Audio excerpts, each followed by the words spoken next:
What's up, guys? It's Coach Grant with First Down Training, and today we're going to be breaking down how DAVANTE Adams is able to consistently beat press. So we're going to talk about how wide receivers can learn some of the releases that he does, how you guys can pair your own releases together and make yourself unguardable off that line of scrimmage. So again, hope this video helps you guys out. But also, fellas, if you're a wide receiver and you want to know the exact workouts you should be doing on the field to improve your route running, your press releases, your hands, check out that very first link in the description below for our 28-day on-field wide receiver workout plan. You'll get access to a 4-week daily training schedule with all the on-field drills wide receivers should do with sets, reps, and a video example of each drill. So it's like pretty much just a workout plan for you guys. So check out that very first link in the description below. We'd love to get you on that. Let's get started with this video. So I think one of the best things Adams does, and we talk a lot about it on this channel, is pairing his releases together, and that's why he makes himself so dangerous. So fellas, when you're going up against, especially like maybe you're that high school receiver who's transitioning into college, youth transitioning into high school, maybe you're a college guy with aspirations to play in the league. This DB gets more talented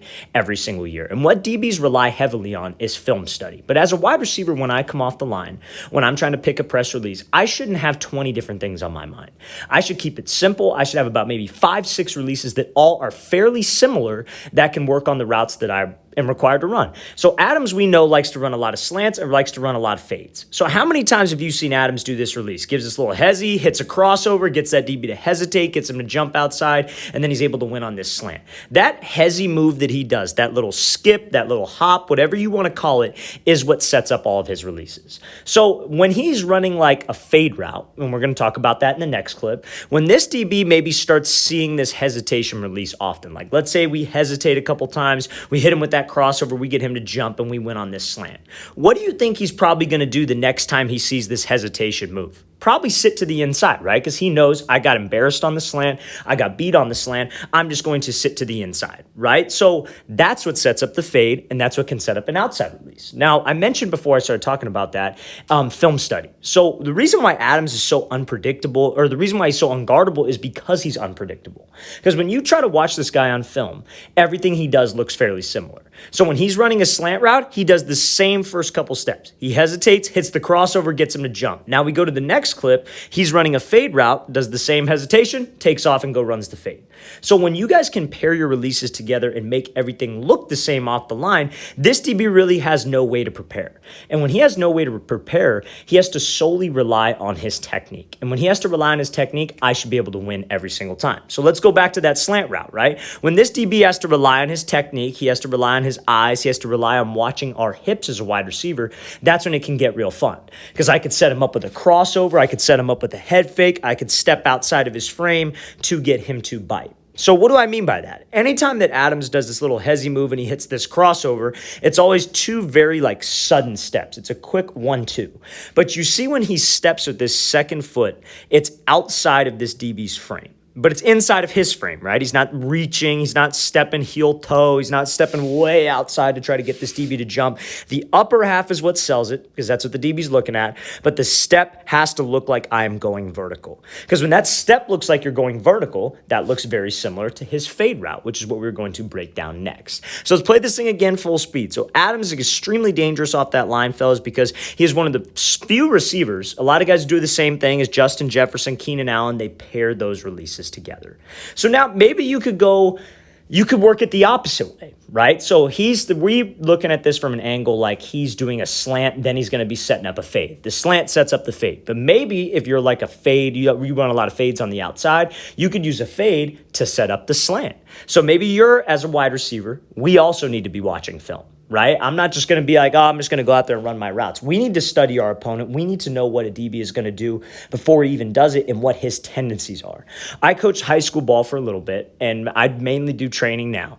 But when we would coach, we'd spend hours upon hours studying the other team's tendencies. And that's at the high school level. Like, that's not even nearly close to the highest level of football, right? So imagine when an NFL DB is studying or an NFL offense is trying to study tendencies, fellas. And that's like the answers to the test almost. So if we have a DB who likes to come out in this inside shade press look, and I know that I like to run a lot of fades, I like to run a lot of slants, that hezzy go release is probably something that you want to add to your bag. Maybe you're backside on a play. Maybe it's a run play and your job is just to run this guy off. You can use something like this. You give him a little hesitation and then we take off. Because now if he feels my speed and I beat him by a couple steps, what do you think the next time he's going to do when I hesitate? When I hesitate, he's going to jump because he doesn't want to get beat on the fade. That's when I hit him with that crossover and I go run that slant.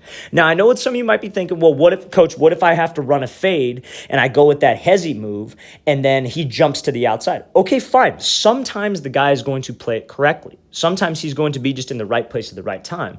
But we talk about it a lot on this page, that if he takes the route away or if he takes the release away, I react and take what he gives me. So let's say Adams had to run this fade route right here. And let's say he comes off the line and he hesitates and this DB jumps to the outside. What I could do is I could just put my foot in the ground, take the inside release, and work to restack and get back over the top. That's the beauty of making your releases look the same, fellas, and reacting off of how a DB plays. You always have a plan. We are always prepared to go off the line of scrimmage. Let's play this thing again full speed, then we'll break down one more release that you guys can use building off of this for a slant route. Great job by Adams winning on that hezzy go and winning on that fade. So now, let's say, for example, it's a longer developing slant, right? So you have like two types of slants in your playbook. You have the quick 3-step slant and go. Maybe you have, or maybe like 2 to 3 types of slants. You got 3-step slant. You got maybe like a 1-step slant. And then maybe you have like a RPO slant where the QB is doing some kind of play action fake, trying to get a read on a linebacker, see if he's crashing in the box, and then we replace that window right there. Or maybe it's like off a play action, maybe it's something, but it's a longer developing slant. So we could be a little bit more patient. We could take a little bit more time off the line. So now you guys can use that hezzy go release or that hezzy crossover, same kind of start, to build off of that. So let's play this thing full speed. So we got inside shade, 2 to 3 yards off. I'm going to play this clip. Hesitates, 1, 2, 3. Takes a full 3 steps, and we call that a diamond release. Now, what does that look like? That looks like the exact same release that we just did. What does he like to do? He likes to hesitate, and then he likes to take off and go run.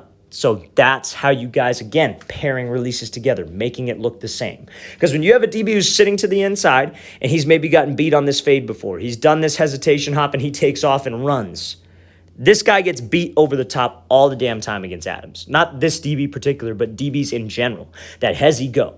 So if a DB's seen that over and over again on film, he's seen it in the game before, he's going to be over anxious to jump this thing because nobody wants to get beat deep. So we have to make the route look the exact same. We have to pair the releases together.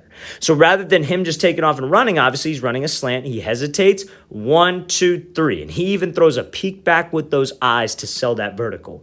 Again, fellas, pairing the releases together, not being overly complicated. You do not want to go up to that line with 30 things on your mind. Oh, which one am I going to choose? Which one am I going to choose? You want to have a strategic plan based on the film study that you've done, based on the releases that you like, that you're comfortable with. Because honestly, fellas, I'd rather have you keep it simple and be comfortable than be uncomfortable and have to do all these complicated things. Let's play this thing again, full speed one more time. Great job by Adams hitting him with this hezzy and then taking off on that diamond release to get the DB to flip his hips and win on that slant route. All right, fellas, I really want to thank you for watching. I really appreciate it. If you guys have any questions at all, don't hesitate to leave those in the comment section below. We always appreciate the feedback. It's always great to hear from you guys as usual. And again, fellas, if you'd like a 4-week wide receiver on-field workout schedule, all the things wide receivers need to do for route running, press releases, hands, the works, check out that very first link in the description below. We'd love to get you on that. I'll see you guys next time.